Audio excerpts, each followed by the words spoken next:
নমস্কার, কেমন আছেন সবাই? তনুর রান্নাঘরের নতুন একটি ভিডিওর সাথে সকলকে স্বাগত জানাই। আজ আমি দেখাবো ব্রোকলির নতুন একটা রেসিপি, যার নাম ব্রোকলি 65। তো চিকেন 65 আমরা সকলেই খেয়েছি কম বেশি, সেটা তো অসম্ভব সুন্দর লাগে। তো ব্রোকলি 65 আমি কিভাবে শীতের সময় এরকম ইভিনিং স্ন্যাক্সের জন্য বাড়িতে বানিয়ে থাকি খুব সহজ পদ্ধতিতে, আর জাস্ট 15 মিনিট সময় লাগে, বিশ্বাস করুন। তো এই জন্য কী কী নিয়েছি সেটা প্রথমে দেখিয়ে দিই। তো এখানে একটা ব্রোকলি আমি নিয়েছি, বেশ ছোট ছোট সাইজ করে কেটে, একদম ছোট করা যাবে না। সাথে 1 চামচ কারি পাতা, 1 চামচ নিয়েছি আদা কুচি, 1 চামচ কাঁচা লঙ্কা কুচি, 1 চামচ রসুন কুচি। এগুলোই কিন্তু লাগবে, অতিরিক্ত তেমন কিছুই মশলা লাগে না। তো প্রথমে আমরা ব্রোকলিটাকে ভাপিয়ে নেব, যার জন্য কড়াইয়ের মধ্যে প্রথমে আমি জল দিয়ে দিয়েছি। জলটা দেওয়ার পরে এটাকে প্রথমে জল গরম হয়ে যাবার পরে ব্রোকলিগুলো আমি প্রথমে একটু দিয়ে দেবো। এটাকে 5 মিনিট মতন ভাপাবো, বেশি ভাপানো যাবে না, ব্রোকলি একটুতেই নরম হয়ে যায়, আপনারা সবাই জানেন। কে কে এই রেসিপিটা ট্রাই করেছেন অবশ্যই কিন্তু জানাতে ভুলবেন না। কে কোথা থেকে ভিডিওগুলো দেখছেন সেটাও জানিয়ে যাবেন। আর না ট্রাই করলে অবশ্যই এবার শীতের সময় ব্রোকলি অ্যাভেলেবেল হয়ে গেছে, আপনারা পারলে একদিন হলেও এনে খাবেন। সন্ধ্যাবেলার ইভিনিং স্ন্যাক্স জাস্ট জমে যাবে, এটা এতটাই সুন্দর হয়। অনেকেই কিন্তু ব্রোকলির একটা স্মেল থাকার জন্য খেতে পারেন না, তো তাদের জন্য পারফেক্ট একটা রেসিপি আমি নিয়ে এসেছি আজকে। দেখুন, আশা করি ভালো লাগবে। তো ব্রোকলিটা 5 মিনিট বাদে আমি জল ঝরিয়ে ভালো করে ছেঁকে কিন্তু তুলে নিয়েছি। এইবারে একটা বোলের মধ্যে আমি এটার একটা মশলা তৈরি করব। কাঁচা লঙ্কা, সাথে আদা কুচি, সাথে রসুন কুচি, আর সাথে আমি কারি পাতা কুচিয়ে নিয়েছিলাম, সেটা কিন্তু দিয়ে দিলাম। দেবার পরে আমি এখানে কর্নফ্লাওয়ার অ্যাড করছি। কর্নফ্লাওয়ার আমি প্রথমে 2 চামচ দিয়েছি, তারপরে আমি দিয়ে দিলাম এখানে 2 চামচ মতন ময়দা, তারপরে স্বাদ মতন নুন আমি দিয়ে দিচ্ছি এখানে। এরপরে আমি কালারের জন্য কাশ্মীরি লঙ্কার গুঁড়ো দিয়ে দিলাম, যেটা কিন্তু মাস্ট 65-এ, যেহেতু এটা একটা।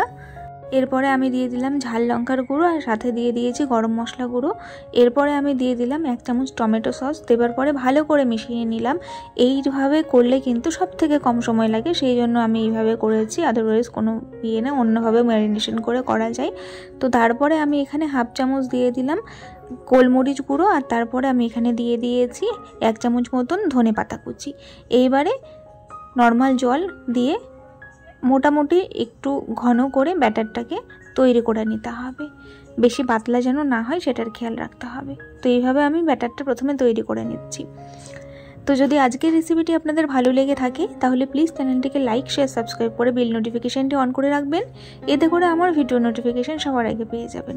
তো দেখুন, আমি এবারে ওগুলোকে ব্যাটারের মধ্যে ডুবিয়ে কিন্তু তেলের মধ্যে ছেড়ে দিচ্ছি একটা একটা করে। ব্রোকলির পুরো ফ্লেভারটা থাকবে, টেস্টটা থাকবে, তার সাথে একটা ইউনিক ধরনের টেস্ট ক্রিয়েট হয় এই 65 রেসিপিতে। আপনারা অবশ্যই ট্রাই করবেন, আর ট্রাই করলে আমাকে কমেন্টসে জানাতে ভুলবেন না কেমন লেগেছিল। তো এইভাবে কিন্তু আমি করে নিচ্ছি। যেহেতু 65 মানে এটার অথেন্টিক একটা রেসিপি, এটা হায়দ্রাবাদ, ব্যাঙ্গালোরের দিকে বেশি প্রচলন আছে তামিল রেসিপির, তো যার জন্য কিন্তু এখানে কারি পাতাটা রয়েছে। কারি পাতাটা দিলে কিন্তু অন্যরকম একটা টেস্ট হয়, অবশ্যই কারি পাতাটা দেবেন, না হলে কিন্তু 65 মজাটা পাবেন না।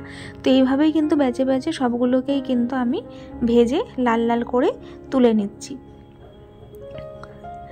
তো আমার সাথে থাকবেন এইরকম আরও নিত্য নতুন রেসিপি দেখার জন্য, আর আজকের রেসিপিটা অবশ্যই ট্রাই করবেন, আর আমাকে জানাতে ভুলবেন না কেমন লেগেছিল।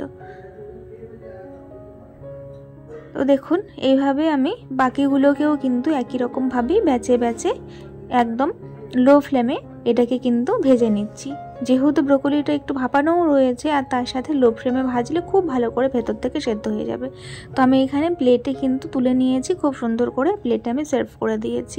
দেখুন চারিদিক থেকে কত সুন্দর একটা সুন্দর লালচে রঙের ব্রাউন কালারের কোটিং হয়েছে, আর এটা দেখতে কেমন হয়েছে ভেতর থেকে, যার জন্য আমি এখানে একটা ভেঙেও দেখাচ্ছি। দেখুন কতটা জুসি হয়েছে ভেতর থেকে, আর খুব সুন্দরভাবে কিন্তু পুরো ব্রোকলিটা সেদ্ধ হয়েছে। আজ তাহলে এই পর্যন্তই, দেখা হবে আরও একদিন। ধন্যবাদ।